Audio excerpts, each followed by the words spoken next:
थे, मगर हर एक में कुछ न कुछ अलग ही था। जहाँ एक में जेसन का उसकी पत्नी से डिवोर्स हो चुका था, तो अगले यूनिवर्स में वो डेनियला और चार्ली को टॉर्चर किया करता था। जहाँ अब तक जेसन कुछ हद तक ऐसे यूनिवर्सेस को ढूंढ पा रहा था जो कि उसके अपने यूनिवर्सेस के जैसे हों, क्योंकि शुरू में तो वे बिल्कुल ही बर्बाद हो चुके यूनिवर्सेस में पहुंच रहे थे।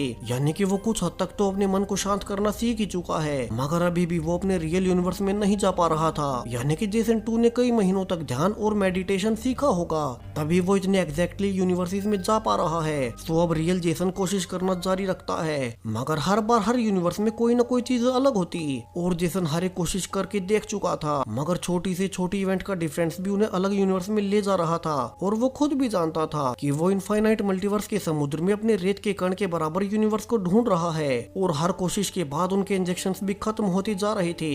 तो उन्हें जल्द से जल्द कुछ करना ही होगा। तो वहीं उसके रियल यूनिवर्स में उसकी पत्नी डेनियला को जेसन 2 पर शक बढ़ता ही जा रहा था, क्योंकि वो इतनी जल्दी इतनी ज्यादा पैसे कहां से ले आया। तो अब उसे चेकिंग के दौरान वो इंजेक्शन वाला केमिकल मिल ही जाता है, जिसे कि जेसन 2 दूसरे यूनिवर्सिटीज में जाने के लिए खुद में इंजेक्ट किया करता था। और वो उसे रायन के पास लेकर जाती है, ये पूछने के लिए कि ये है क्या और जेसन इसे छुपा कर क्यों रखता है, जिसे कि देख अब रायन भी हैरान था, क्योंकि वो मेडिकल की ही फील्ड में रिसर्च कर रहा है और उसे पता था कितना मुश्किल कंपाउंड बना पाना काफी ही मुश्किल होता है, जो कि इंसानी ब्रेन को कुछ देर के लिए ब्लॉक कर सके।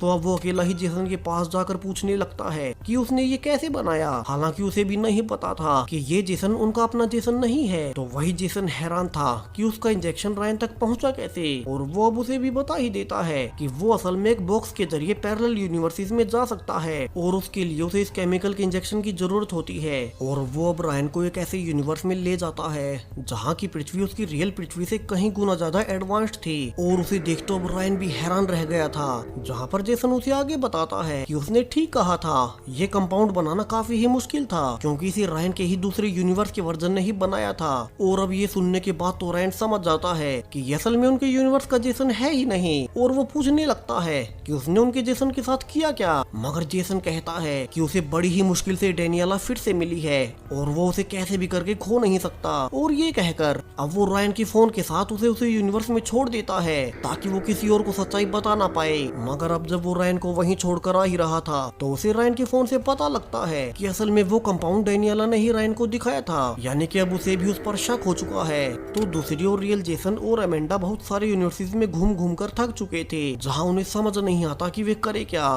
तो वे अलग अलग यूनिवर्सिटीज में ही रहने लगते हैं, जहाँ अमेंडा और जेसन एक होटल में रुककर अपने अपने इस यूनिवर्स के वर्जन्स को देखने जाते हैं कि वे यहाँ पर कर क्या रहे हैं। यहाँ अमेंडा देखती है कि उसका यहाँ का वर्जन काफी ही खुश है, क्योंकि उसने एक